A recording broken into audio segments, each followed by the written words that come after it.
I absolutely love this. Ever since the Toronto Raptors were locked in at the number 9 overall selection in the NBA draft, Khaman Maluach has been at the front of the fan base's mind. Not just because he is a guy that's well connected to Masai Ujiri in the NBA Africa program, not because the Raptors are in need of another big man despite having Oler Shamshe out there in the wings developing, but because this man has extremely high upside. He's a guy that should fit in very well, and as more and more reports, more and more information has come out over the past couple days through the NBA Draft Combine, Khaman Maluach has jumped out to me as a piece that would be absolutely perfect for this Toronto Raptors team. Not just because of some of the reports, but some of the videos that have come out, and frankly, the personality fit. So we're going to break down everything that's come out regarding Khaman Maluach, and frankly, why I'm very excited, not just about him as the prospect, but more importantly, the Raptors' availability of actually getting him at the number 9 overall selection, as there's a contingent of the fans that have kind of written him off falling to 9th, whereas a lot of information is stemming to the fact that he is very likely to be available at that number 9 overall selection. So lots of stuff to break down out here in this video. Folks, you guys have been crushing it, hitting that subscribe button, getting very close to 18,000 subscribers. You don't want to miss a single thing going on with this Toronto Raptors team. Trade rumors, reports, draft updates. Make sure you guys hit that subscribe button because we're delivering it all out here on the Raptors Digest. But let's dive into it, because Khaman Maluach, if you're not familiar with him, he is a prospect out here for, played for Duke, 7'2". He's a solid shot blocker, a rim protector. He's mobile for a big man. Khaman Maluach is just a piece that, coming into the Toronto Raptors team at that center position, a position of need. We were running Orlando Robinson, a mix of him, Colin Castleton at the back of 5 this past season. He is a guy that would fit a positional need. He'd had an extremely high upside, and frankly, as a defender especially, has shown a lot of potential. And frankly, he is a piece that, has been on the mind of a lot of Toronto Raptors fans for a very, very long time. So the first update, which had some Raptors fans a bit concerned in terms of especially him being able to be selected for a team that's outside of the United States, well, we have some updates onto that, as Michael Grange broke down a lot of reports. I'll bring up some of his quotes here, but essentially, the U.S. Department of State revoked visas for the South Sudanese passport holders over the last month and on the eve of the Final Four in retaliation of South Sudan refusing to accept citizens deported from the United States in a timely manner. So that was according to the New York Times. While Maluach, who is in the U.S. under a student visa, and other South Sudanese citizens haven't faced deportation orders, the ruling does mean that for the time being,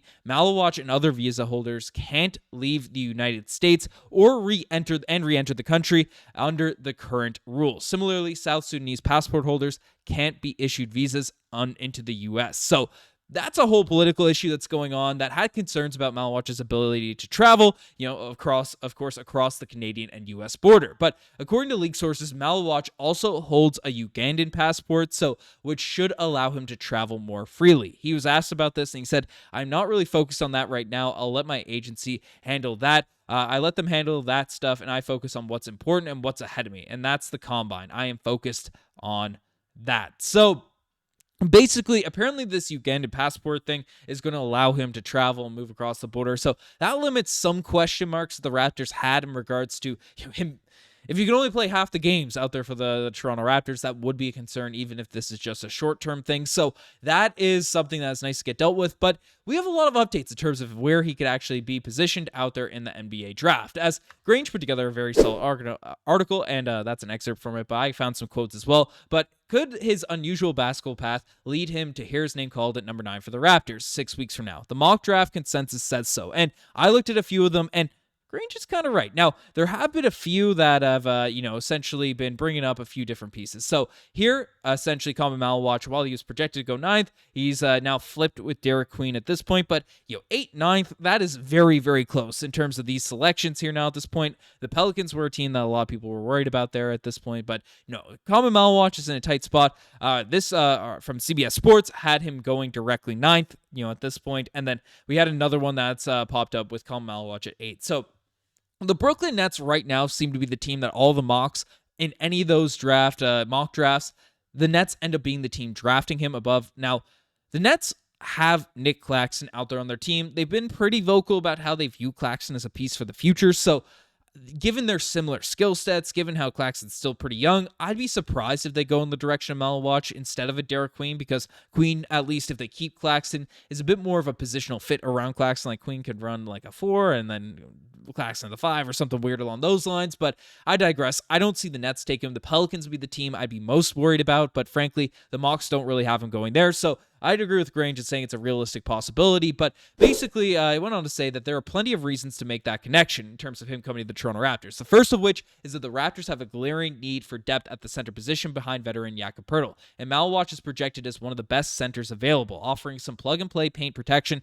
defensively and rim pressure on the offensive end, along with some still developing upside, as demonstrated by the budding three-point range and fluid shooting stroke on display during the on-court drills Tuesday. So, if you didn't see this, I had some clips pulled up, showed them in recent videos, but Maluach has been showing off not just a three-point shot, but also an off-the-dribble kind of KG-esque long midi. Again, KG's one of the best midi shooters, at the big man position of all time, but, that same style of shot. And, practice is very different than in games, but the fact that he's showing that skill set out there at this point in his career, at the draft combine is very, very encouraging. So that's some exciting stuff. And Masai Ujiri's directly said himself, he is looking for a player like this. In this draft, we're going to be looking for the best talent available. It's the answer everybody gives, but it's a unique draft, and we feel that we will have talented player available, and we will try to get the one that fits our ball club. Yes, we do need another young big. We would definitely look at that, but it's not really what we are focused on. To be honest, there are a lot of talented kids. So, even though, and again, as Masai should, he is focused on getting the best talent available, he has directly named the center position as a spot that is a position of need for this Raptors team. So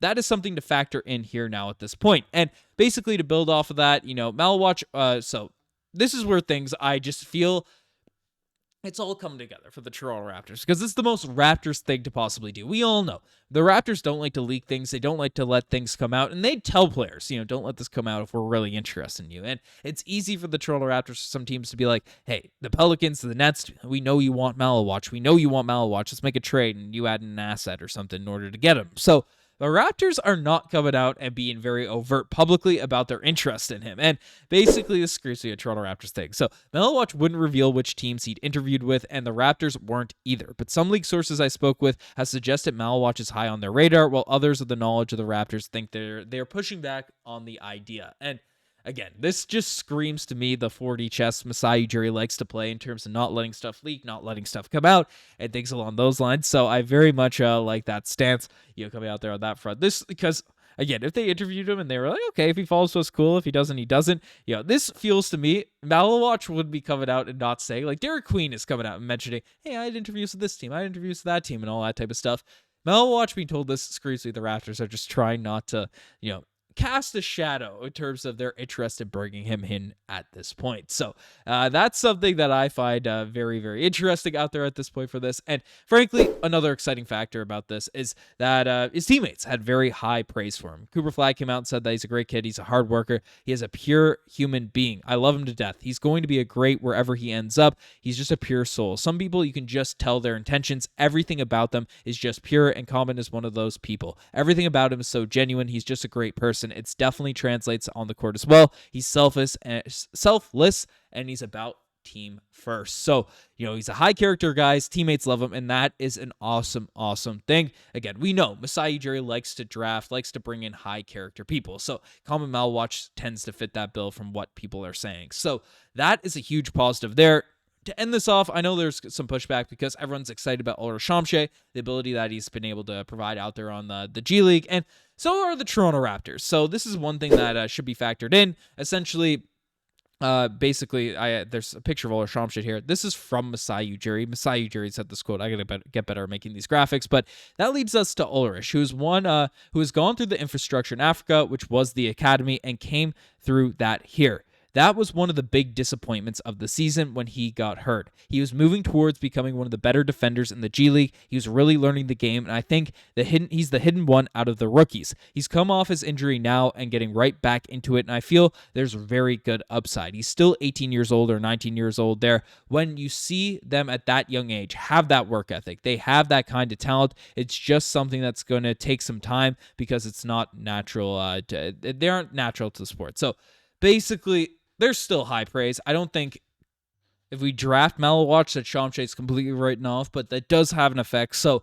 there is some safety net if Maluach does get selected before us, but it's something to look out for. But let me know what you guys think about all this in the comment section down below. Do you want to see the Raptors draft Maluach? Let me know. You guys are the best thing as far. Subscribe to the channel if you guys haven't already. Anyways, I'm signing out.